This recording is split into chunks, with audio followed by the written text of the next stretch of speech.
All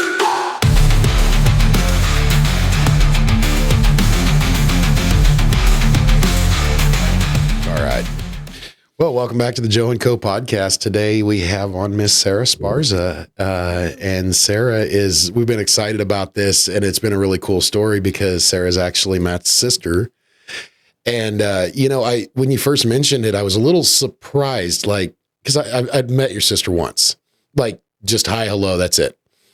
But how many big brothers are so proud of their sisters that they're like, no, we have a personal growth podcast and we've got to get my baby sister on here. Oh yeah. So I know she's got to be an incredible human being. So, just to kind of help, have you ever been on any podcasts, anything like that before? I have not, no. Okay, so we're going to start off with some general icebreaker questions, like stupid stuff, just to get you visiting and get you comfortable, if that's okay. Yep, works for me. All right, so what is your favorite food?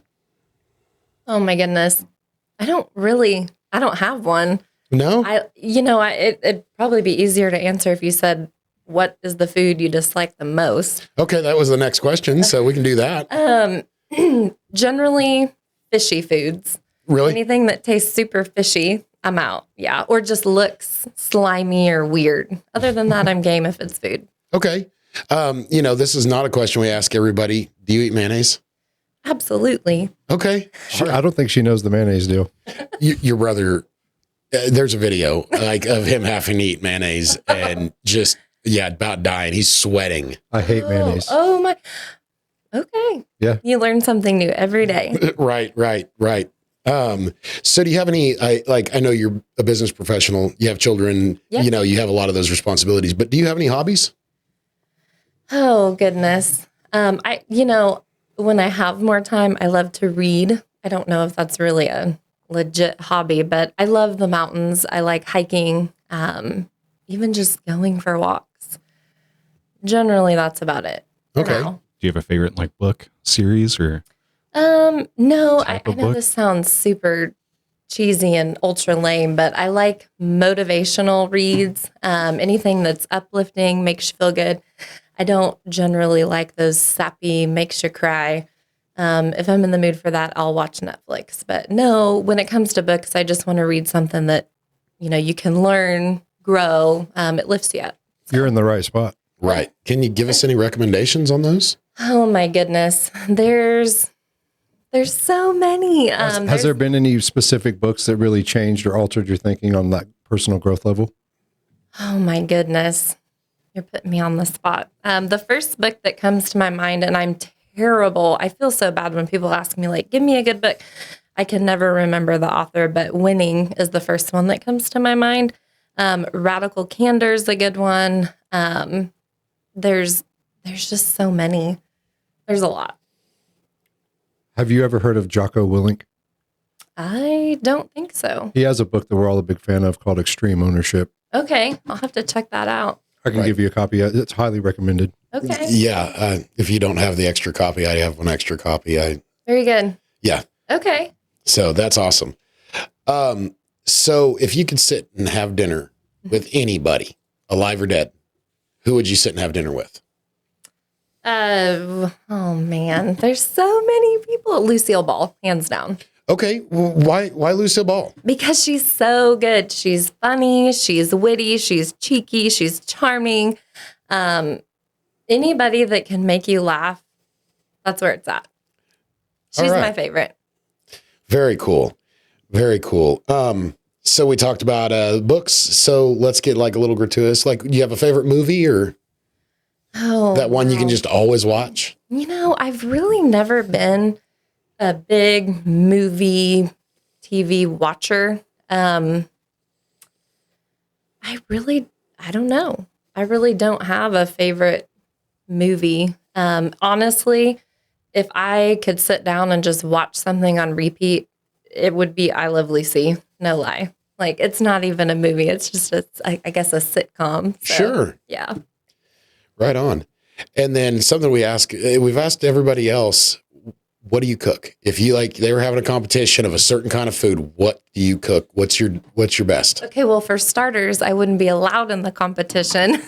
Okay. Secondly, my dad I've been meaning to ask him, like, is this a joke? Are you making fun of me? But the cookbooks that he's gifted me over the years in hopes that it would work, it didn't work. So I don't like to cook. I don't want to cook. I don't want to talk about cooking. Oh, fair enough. No, I'm teasing. But if I had to cook, I'd prefer to bake. So I do like baking over cooking like a meal that you sit down and eat with the family. It's just being in the kitchen cooking. It's not fun. So Right. I would probably ask to decline an invite to a cooking competition. To be fair, her husband is an awesome cook. Oh, yeah. Okay. I'm a little Yeah, spoiled in like that big manner. time, big time. Yeah. Right. Well, I mean, there's an art form to it, but I don't want to sit down and color in a coloring book. Oh, yeah. Good point. Like there's certain things that I just don't appeal to me either. So I get yeah. Yeah. Yeah. So where do you need to grow personally yourself? What are you working on? What have you been working on? I am not a very patient person. I think I am. I want to tell myself I am, but I'm not. The industry that I work in, we're very results driven, need it now. So I don't know if just over the years of growing and working in the career that I work in or the environment, not that I'm blaming that, but I definitely think it contributes to it. I'm a very need it right now. I'm not patient, and I don't know how to get patient. Well, it's actually funny. There's an old religious joke that you don't ever want to pray for patience because what you're going to get is reasons to be patient. Yeah, that's fair. So yeah, that's kind of an old one. I remember when I was a kid. So, it's gotta be, it is super cool to have you on here. Can you tell us a little bit about what growing up was like? I mean, we've heard Matt's side of the story, and focus on whatever parts stick out to you. What were you like as a kid? Oh, honestly, again, I don't think I was very patient. But Matt, as my brother, was always my protector. I still think he is. If I was in deep shit or mad chaos was happening, I would call him, he would save me. So no matter the situation, he was always there. So that was really cool. I think confidently I can say we had that bond growing up. So, it didn't matter what it was, good, bad, ugly. I always remember he was present. So that's probably my most favorite thing about growing up with Matt. That's awesome. Yeah. What is the age difference? I don't know. I stopped counting after 21 because it just goes downhill from there. I don't even know how old I am. Do you know how old you are? No, we're 3 years apart though, 3 years apart. roughly. So, you got to even in high school, probably just be there to, be the upperclassman and don't bother my sister. Well, to be fair, by the time she got to high school, I was kind of already prematurely out of high school. Bro, that still works. Yeah. No, I mean, you're right. Like I would show up, but it wasn't on school grounds kind of thing. Right. The legend of the big brother will still abide. Absolutely. So did you get into like extracurriculars as a kid? Yeah. I mean, I played tennis. We went to First Westland Church, I think it was. So of course that would have been when we were a lot younger, and they had like basketball camp, which was pretty fun. Other than that, no, I was never one of those kids that wanted to fit in. I just wanted to get in, get out, and be done. But I did try to participate in sports, but really the extent of that was tennis. And how I picked that, I have no idea. Okay. Yeah, I've never played. It looks incredibly difficult. Well, and I'm super competitive, so I'm an extremely poor sport. I still am as an adult. I don't like to lose. Even if I super suck at it and I'm like, you're not going to win, it doesn't matter. I don't want to lose. Right. So I have that same personality. I'm with you. What I've found, and you tell me if you've experienced it, is I don't like to try new things because I'm going to, you're going to suck at whatever you try first time, usually. Fair. Yeah. Yeah. I can relate to that. Yeah. Yeah. It's been hard for me to open my mind and try different things because it's like, no, I don't want to try that. I'm not any good at it because I've never done it. Yeah. Yeah. I think I can relate to that. In the same breath, I'm willing to take a risk. And like I said, even if I know I'm going to super suck at it, I don't want to lose. I still want to go in and just be awesome and win. Right. But- Right.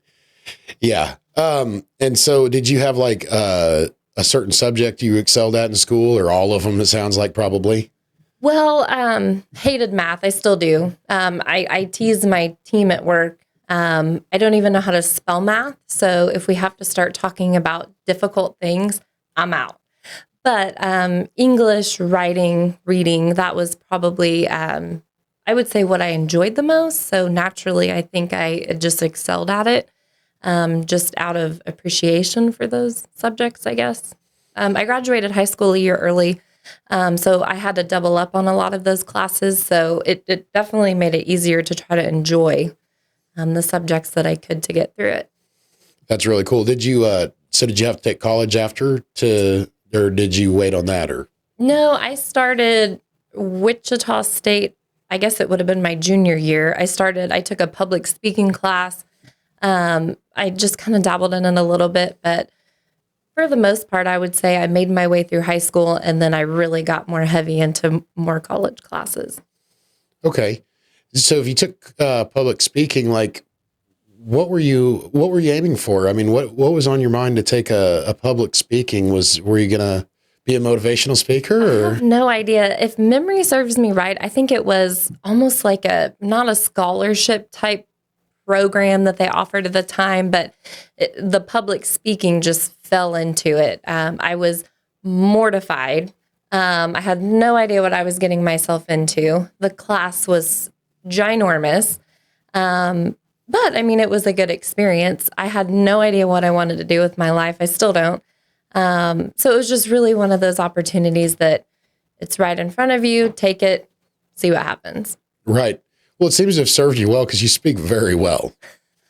I try, but I'm oftentimes put in these situations at work where I have to present or speak. And it's funny because I've found that they didn't teach you this in public speaking, but when I get really nervous or I'm uncomfortable, I have to say something funny. And even if it just pisses the entire room off, I don't care. I'm going to do it. It's worth a shot. It's going to make me feel better. And hopefully at least I can get 50% of the room to laugh, and then I'm good.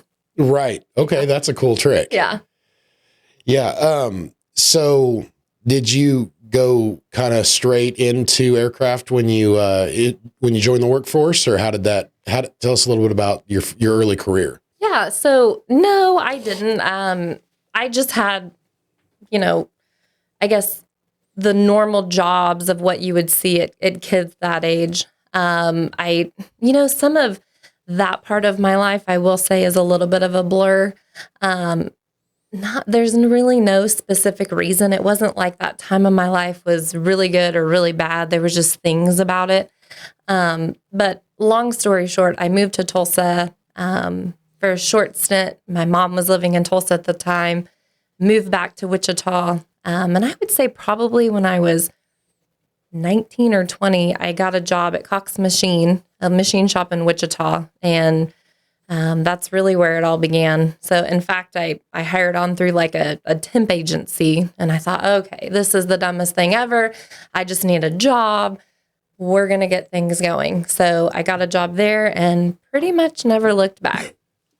What were you doing at Cox Machine when you started there? Okay, so I got a job in quality, and we were doing upfront first article inspection reports. So, of course, that was back when we were bubbling the FAIs on paper. And I mean, it was a lot coming in cold to that industry. I remember calling Dad on day 2, crying, and he's like, "What's wrong with you?" And I'm like, "I'm doing these FAIs on paper, and it's so hard." And he was like, "That is literally the dumbest thing I've ever heard. That is so easy." But to me, it was so hard, and it was new. It was scary. And looking back now, I'm like, wow, can I just go back and bubble FAIs on paper, please? Right. Here we are. The simple stuff. Yeah, absolutely. So how long were you there? Oh, I would say a couple years. Yeah.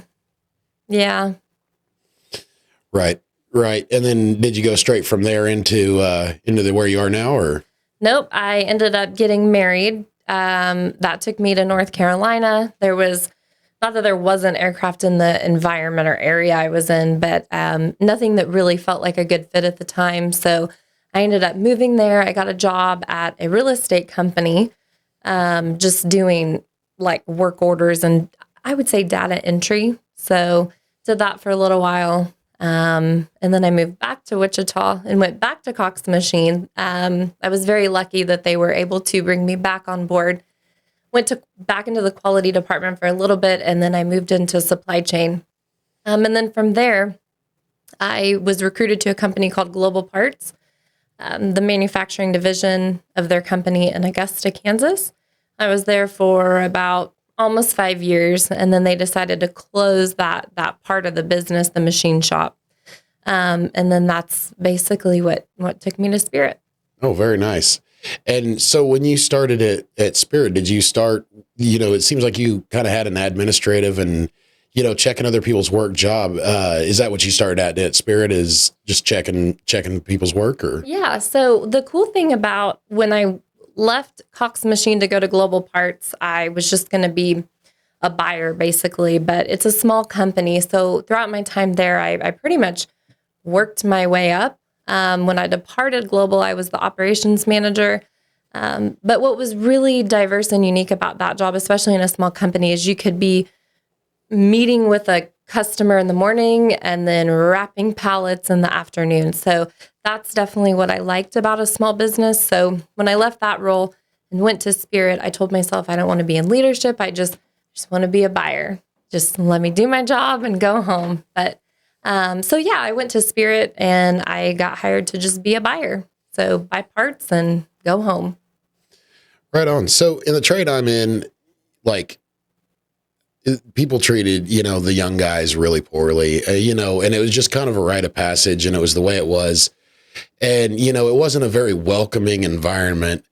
And I think that's across the board in any kind of trade industry. And I just absolutely can't imagine what it would be like to do that, excel and be a girl, because they weren't happy about a young guy. So can you tell us about anything about how you were received and how you worked through that? Because I'm sure that there had to be some odd occasions. They chew you up and literally spit you out.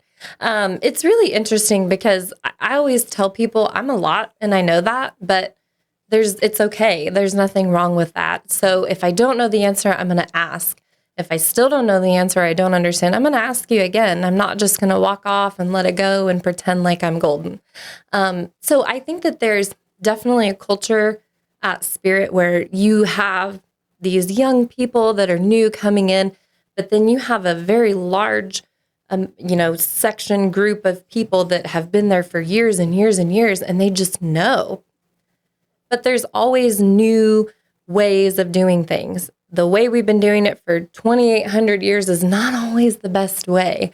And some people, I think, take that personally when it's the new gal or new guy coming in and you're asking her all these questions, and maybe you're just asking.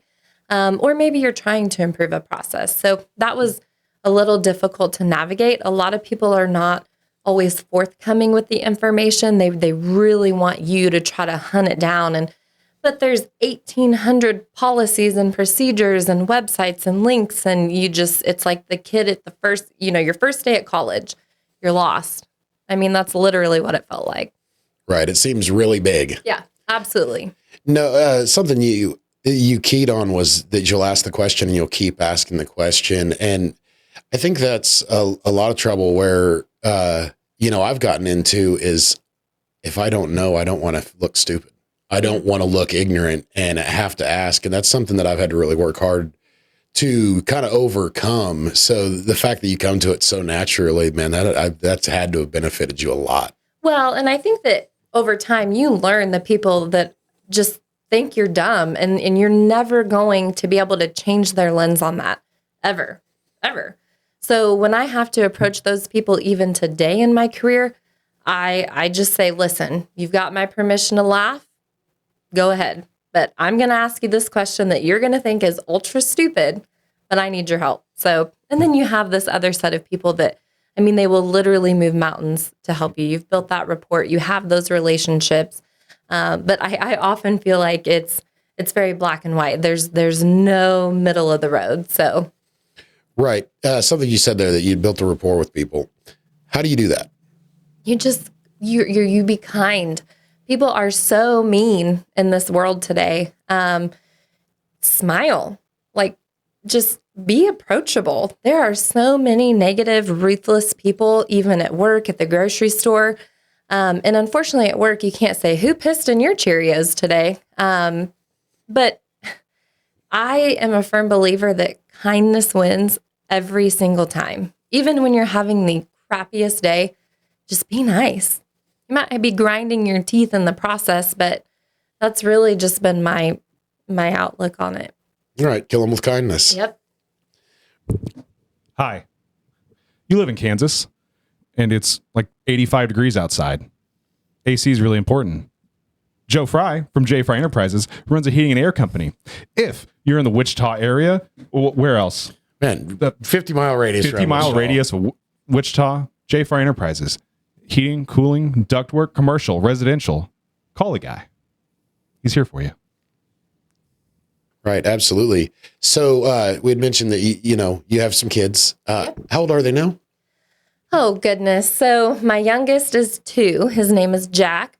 My son, Lucas, is 6. He'll be 7 in July. My daughter, Addison, is 11, and she'll be 12 in April.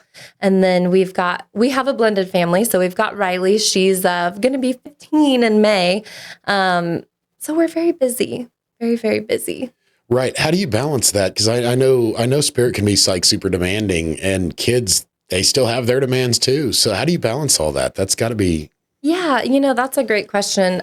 That's another, I would say there's this culture at an environment in, I would say probably any large company, especially when it comes to, they say the glass house with women doesn't exist. Well, guess what? Yeah, it does. It still does. They can write about it in books all day long and say that it doesn't, but I'm here to tell you it does. I'm very lucky to work for women in my organization. So, of course, naturally, they're just a little bit more understanding. But even the men in our overarching organization are very understanding.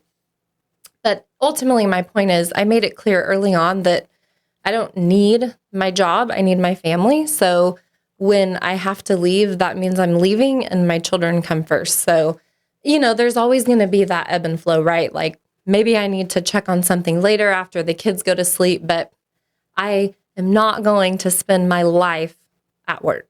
I just won't. Right. Well, that's excellent. Because your family is why you go to work. And I think, I have a tendency of losing sight of that, and you kind of keyed on saying that you work for some women and stuff like that, and we're really glad to have you on. You're our first girl guest. We've only had a couple of guests. Yeah. So, okay. But part of the thing we want to key on is because we're just a bunch of knuckle draggers, and we'll tend to have knuckle draggers on here, but to have, I have 3 daughters. That's all the kids I have is girls, and I work in air conditioning. Okay. And I've had 2 of my daughters have spent summers working for me, and girls are just as capable. Yeah. They might not be able to lift that heavy thing, but they can get down there and work with their hands just like anybody else. They can figure stuff out just as quicker than a boy can. Absolutely. I notice my girls like picking up processes faster than, the much older guy that worked for me. Yeah. And they picked it up so much quicker because of just their attention to detail and their listening to instructions and, things they were naturally good at. And, right. So I have a tendency of when I say things, I say it from my perspective, and it's going to be a male perspective, and it's going to be, I might say it to guys. Right. But, absolutely not the only people in this world that can succeed, and so having a girl on who's far surpassed any of us here, as far as your accomplishments is, that's the biggest reason we just wanted to have somebody that successful. Well, thank you. So, so you're in supply chain. Yep. That's without giving away industry secrets, anything like that. Can you tell us about some of the troubles you have and how you can, I don't know, the supply chain at my little 2-man company kills me. Yeah, it's some days it's really good. And then some days it's really bad. the best way to sum up supply chain really in any industry is I didn't get it fast enough and I wanted it 4 days ago.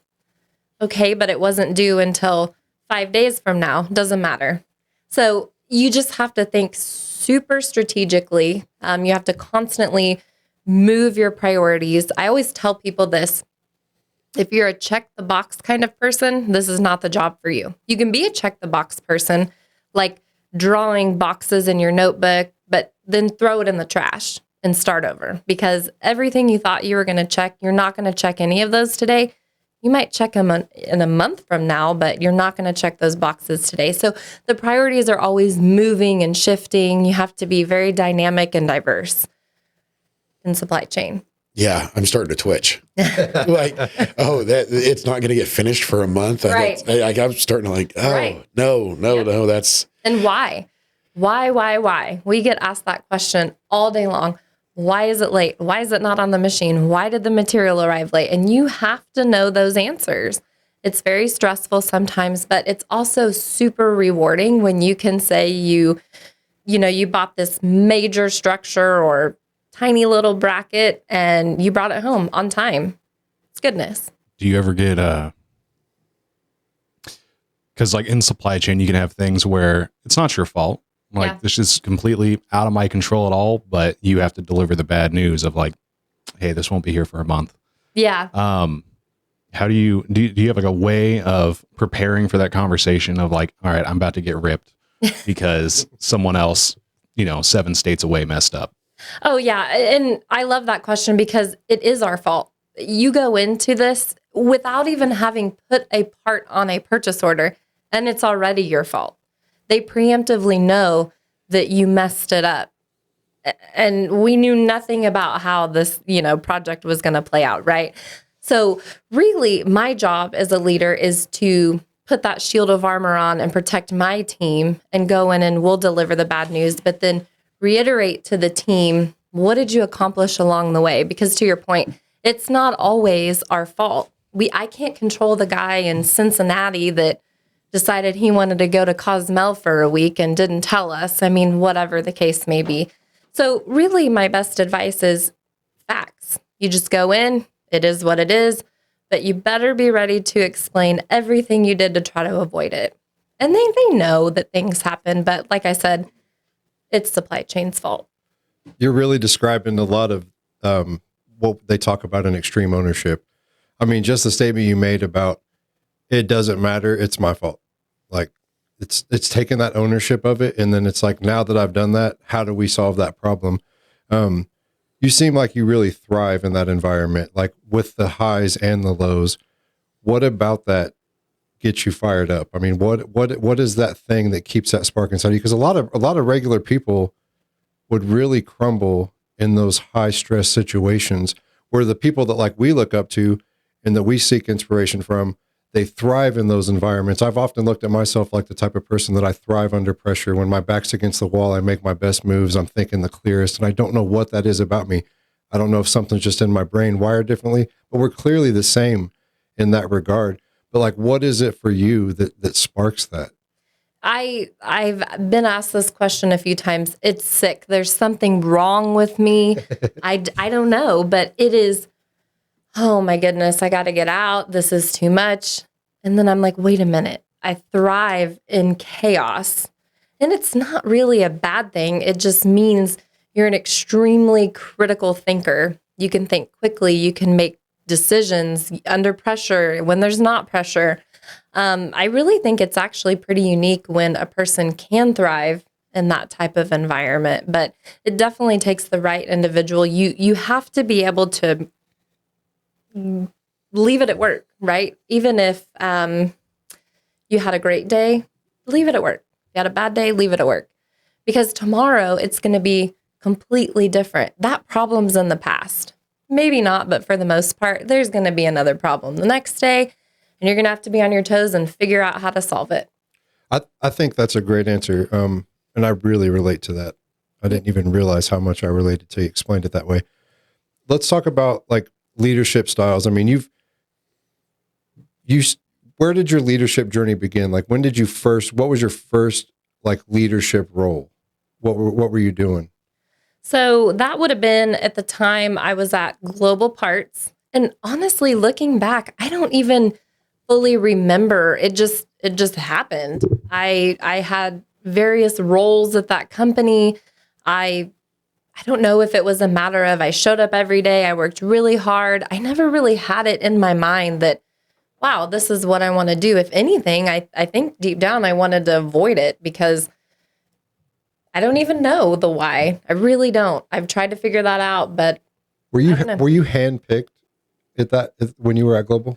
I would say, yeah. Awesome. Yeah. And then so what do you think, like, you've experienced other people's forms of leadership, and I think we think similarly, so that forms how you lead. What would you consider your leadership style is like? What do you think makes you a successful leader? And what do you think? Well, answer that one first. This is going to sound so cliche, but it is so true. It's very simple. Treat others how you want to be treated. Very good. What qualities do you not like in a leader? People that are ugly and rude and disrespectful, degrading. I can do all of those things too, but this is the thing. When you lead like that, lead with pure, clear intentions, right? Because if you don't, the opposite, that person's not going to move mountains or push work harder if you're just eating at them and eating at them. How about we roll up our sleeves, we dig into the problem together, and we're going to get through it. So truly, that is my outlook. I think that's good advice. I mean, there's nothing worse than a leader that hem-haws around things and doesn't have clear, concise instructions on what the goal is and what we need to do to achieve it.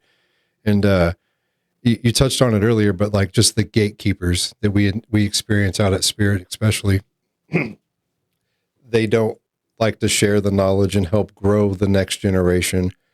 And when I see younger people breaking through those barriers and getting into leadership roles, it gets me fired up. I mean, I've had some leaders at other companies and at Spirit that really, really inspired me and helped me see the world through a different lens.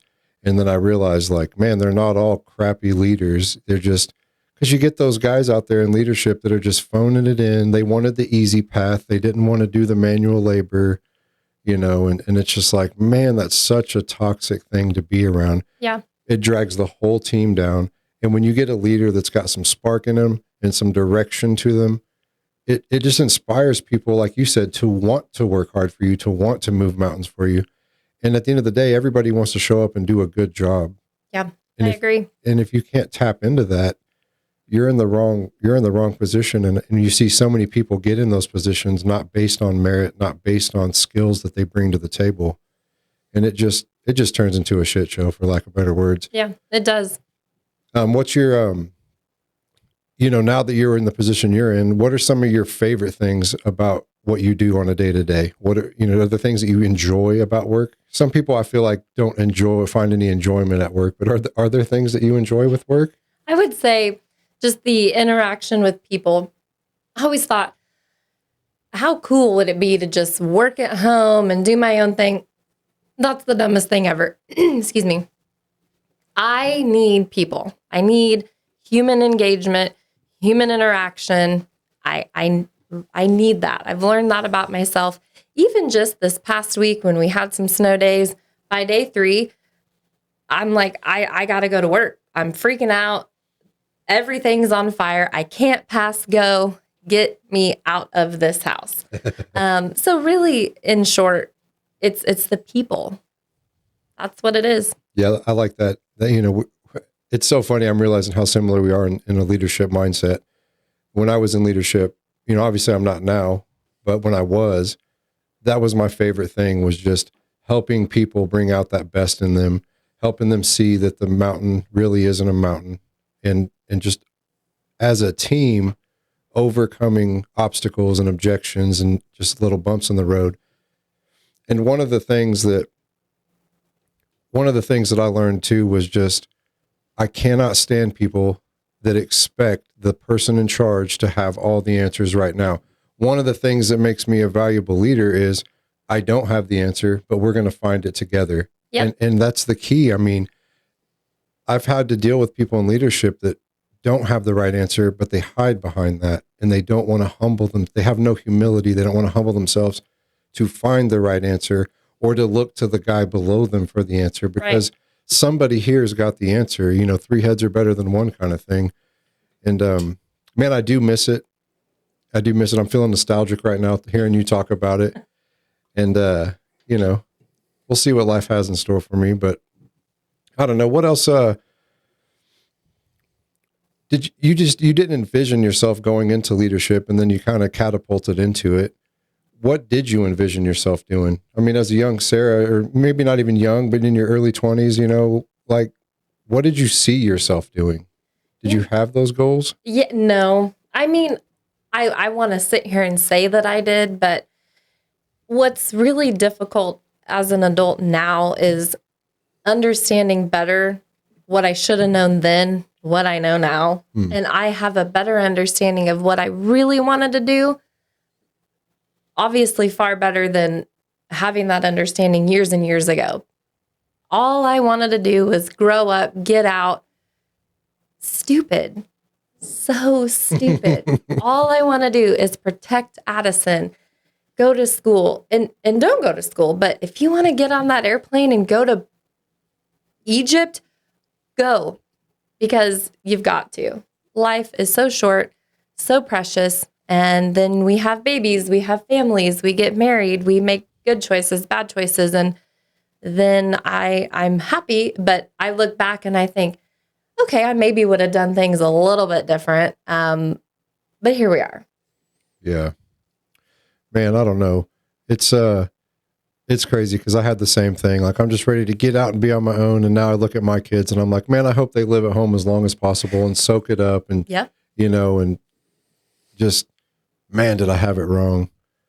It's kind of weird, but have you gone back to college as an adult? Oh yeah.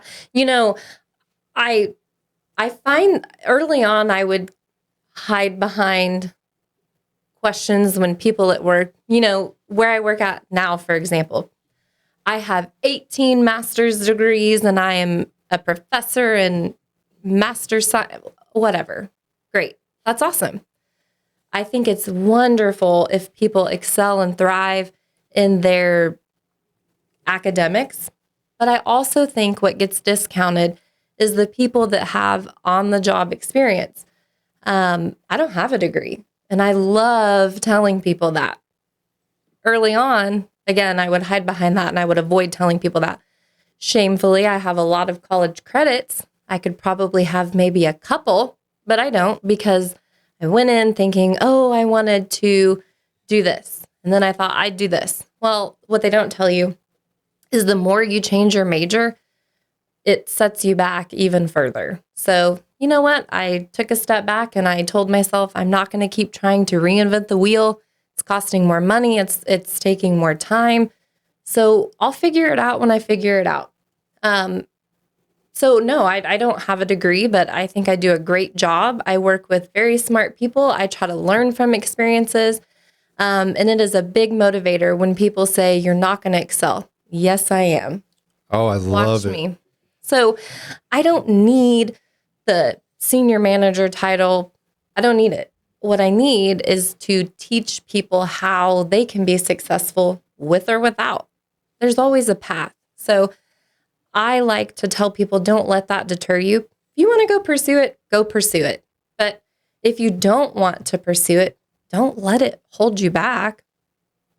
Yeah, that kind of touches into my next question. I was going to ask you, like, what would be your advice to, you know, young folks that are getting towards the end of high school, like in terms of the kids that are weighing, you know, do I go to college or not? Because I feel like society tells you, you got to go to college, boy. You got to get the degree. You're not going to amount to nothing, or you're going to be swinging a hammer forever, or working out in the cold, you know. And like, what would your advice be to someone that's at that fork in the road, that knows they're smart, knows they're sharp, has a little bit of drive? I mean, what would you tell that kid? You do you.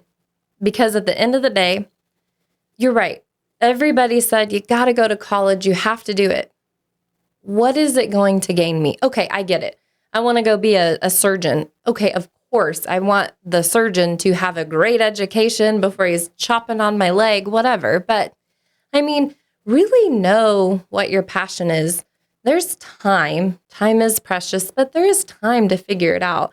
I would say you just have to follow your gut on that. Maybe you go to college and then decide, well, that this isn't for me, and you go back later, whatever. I mean, there's so many business owners. I mean, the list goes on and on and on of people that have great success that do not have that piece of paper hanging on the wall. So I'm not discounting it, but I think at the end of the day, you really have to go with the flow. You know, it seems like you had the college experience that we all want. You went in there and took everything you want from a subject and don't need your piece of paper. I got what I wanted. And then went in and took some more of what you wanted. And no, I still don't need your piece of paper. I'm just getting what I want out of it. Yeah. You know, I think that's a really good culture change that I think that our education system, especially higher education, could really use. Oh, absolutely. Because I'm a perfect example of it's just a piece of paper. I have a master's license, not a master's degree. That's a far different thing. But I have a master's license, and there's guys that have been in my trade longer that know so much more than me. I'm here to tell you that's just a piece of paper. Yep. It's literally just a piece of paper. I'm still calling guys that don't have a master's and saying, man, I'm running into this issue. What do you think about it? And they're like, oh, man, I think you just need to do this.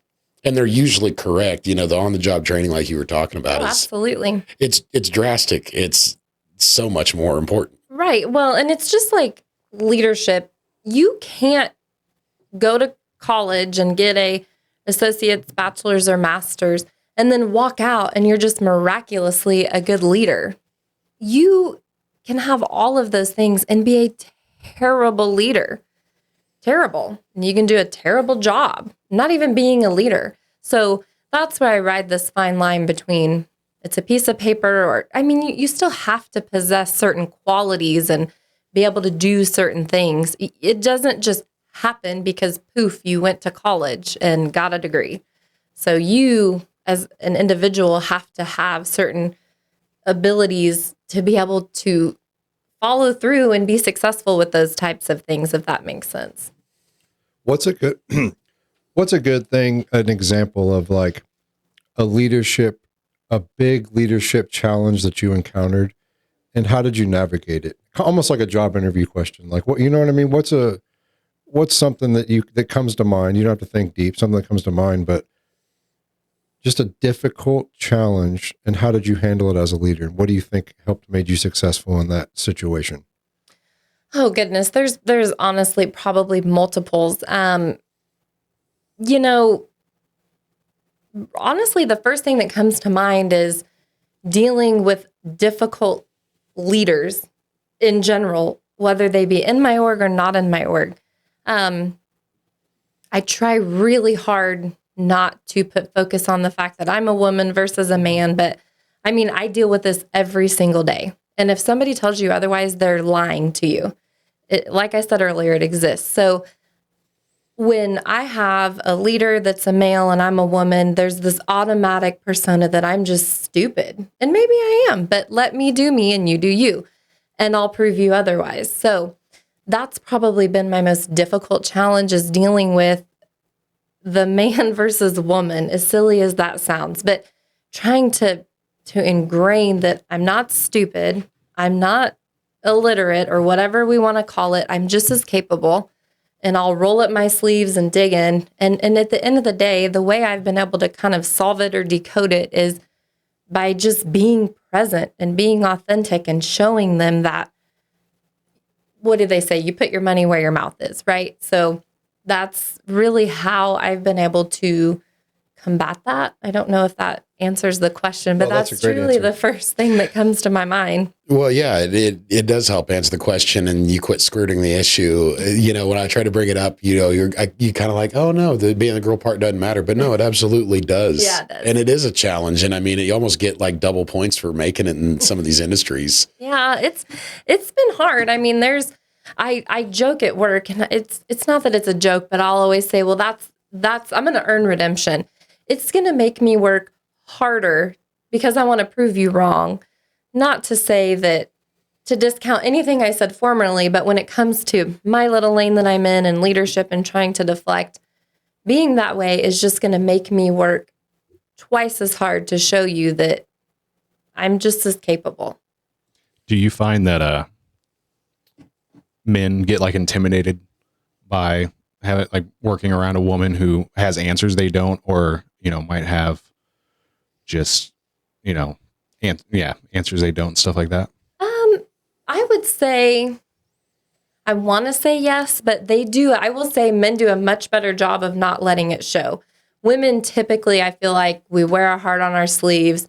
I always have to check myself, and I'll think in my head, did I have an attitude or tone? Because you really don't want to when it's like, we tend to be more emotional. You have to try not to lead with your emotions. You have to just be really, I don't really know how to explain it, but I wouldn't say it's as obvious. I think it's there and it exists. But I will say in those situations, that has grown our relationships even stronger when they realize, oh, okay, well, they're not going to say you're right, but okay, maybe you're right. That's got to be like a high point of the daily work life for Sarah, is when you have those moments, even when they're unspoken, where you realize like, I know that I won you over. Yeah. And like, you see that like, I can get in there and still get shit done. Even if you didn't vocalize your doubt, I could sense it. And that's got to be just like a high point. Yeah, it is. And you know what's interesting is as I move further into my career, I'm almost noticing that as you gain that trust from the men, the women will start to get, I hate the word catty, but it's like, no, we're all a team. And then so there's just like this constant shift of like the emotions in the workplace, like dog eat dog. It's just the weirdest thing. And I often wonder, are men thinking about this? Like the men in leadership? Like, because I know it's a frequent thought for women in leadership for sure. Oh yeah. It's nonstop I'm in some leadership roles as well as in my job, and it's a nonstop thing. And you guys have talked about like the people that won't admit that, you had the right answer, or the gatekeepers and stuff like that. And, let me humanize those people a little bit, because I know what the problem is. I think most of the time they're scared. Yeah. They're scared. They're scared that the girl had the answer. They're scared that the new guy's going to come take their job. They're scared. Regardless of what it is, they're just, whether they're not that good. Because I've gotten put with, when I was an apprentice, I got put with journeymen, somewhere freaking amazing, and absolutely learned most of what I know from them. And there was someone I'd go to ask them questions like, hey, how do I do this? Or would you double check my work? I could tell they were totally not sure what they were doing. And I saw the reason why they were running, they were working the portion of the job they were on. Okay. And the fact that they can't admit they're wrong, that's a little bit of a character defect, but it's a super common one. And it's something that, if you take it and realize they're just afraid, it at least humanizes them to you and makes it a little easier to lead them. Yeah, that's fair. And one thing I personally, I don't want to say thrive on, but I'm trying to normalize even to my team. If I'm wrong, I'm going to say so. I'm human. And I've said this even in our leadership meetings. I'm not a robot. I'm never going to get it right every single time. It is what it is. So being able to have the accountability to just speak up and say, I messed up, I'm wrong. Okay, let's pick up and let's move forward. I think that builds a stronger team too, when the leader has the humility to just own it when they are wrong, and then, okay, that's out of the way. Let's move forward. Like that deepens those bonds and those trusts that you have in your leader. And I think those are great qualities to have. So a little example is, for like being a leadership position, like admitting you're wrong. I'm usually pretty open to changing my mind on things, but if someone comes to me and tells me I'm wrong, I wouldn't have said it if I didn't think I was right in the first place. So I'll ask them, and it usually doesn't go over well, but I say, can you show me how I'm wrong? Like I'm willing to change my mind. Can you just show me why I'm wrong and you're right? And it doesn't usually go over too well, because then they just get mad. Do you have a way you combat something like that, where someone second guesses you and you're like, okay, well, let's put our ideas against each other and see what comes out the top here. Yeah. So this is so just silly, but I try to just approach it with a little bit of humor to try to take the edge off. And I mean, honestly, sometimes here's the thing. I want my team to challenge me. That's how I grow. That's how I learn. And that's just how I am able to be better, do better. So if I have somebody on my team that says, they always say, "Hey, boss." Like, okay, great. Now I know I'm in trouble when they're saying, "Hey, boss." And they'll tell me like, "Oh, I think you got that wrong." And I'm just like, "Okay, what did I do?" And I just try to be very lighthearted about it. And sometimes they are right and sometimes they're not. And they overlooked it and we figured it out. And sometimes they're very, very right. And I'm having an oh shit moment. And I'm like, okay, I got to retrace my steps, flip through my notebook, and we move on. You seem like the kind of leader, like you probably have some pretty good banter with your team. Oh, yeah. And I feel like that's important. You know, It is. I hate a super serious leader that's super serious all the time. There's never any chill or laugh about them. And it's just like, just relax a little bit. Yep. Don't be so uptight, man. I mean, nobody wants to go to work and feel like it's so tense and I can't breathe. I need a hall pass to go out to stop. Right, That's right. just too much. I mean, I literally had, and she would probably, I won't say her name, but she sends me a bus emoji the other day on Teams. And I'm like, oh, ha, ha, ha, LOL. And she comes into my office. It was a couple of days later. And she said, "Man, I've just been ran over by the bus." And I was like, "Oh, you weren't joking." She's like, "No." I'm like, "Well, let's talk about it. What's going on?" And she's like, "Oh, everything is just stacking. There's so much going on, the priorities." And we just had a reset. Okay, well, what can I do to help? What do we need to do? What do we need to shift, move? Do we need to reprioritize? Let's just talk about it. So send me the bus emoji, wave the red flag. I don't care how you do it. Just tell me something's wrong. I want it to be, they say always have an open door. Okay, well, you got to mean that. Absolutely. Yeah, I'm in this new role at Spirit and I really like it. I find a lot of enjoyment in it. And it was actually pretty cool because a while back, she got to bring her team over to our lab and we got to give them a layout of what we do. And it was actually really cool to see what I look at, because I look at my sister like up on this pedestal of somebody that I look up to. And it's weird when she says she looks up to me. Iron sharpens iron. Yeah, dude, it pulls on my heartstrings, a little bit. But so it was like super cool to bring her over into this new role that I'm doing. And just like, it was just cool to see her over there and come check it out. But, man, this has been a freaking awesome podcast. I'm really glad you had the time to come over and hang out with us. Do you guys have any more last minute questions? I actually do for you, because, considering what her scope of work is, you were telling me last week you were chasing parts and you were, chasing materials and this and that. How many phone calls to little sister were there? Well, our lines don't intersect even a little bit, because are you guys primarily metals? You don't really, let me rephrase that question. You don't really deal in composites as much. I would say not right now. And so everything I do is purely composites. And the stuff that I'm chasing down is coming from the people that I'm doing the work for. And it's like, you got to provide me with this stuff. I don't have a magic freezer in the back full of material that you use, and I'm performing these tests for you. I need all the material to perform the test. So sometimes it turns into a cat and mouse game.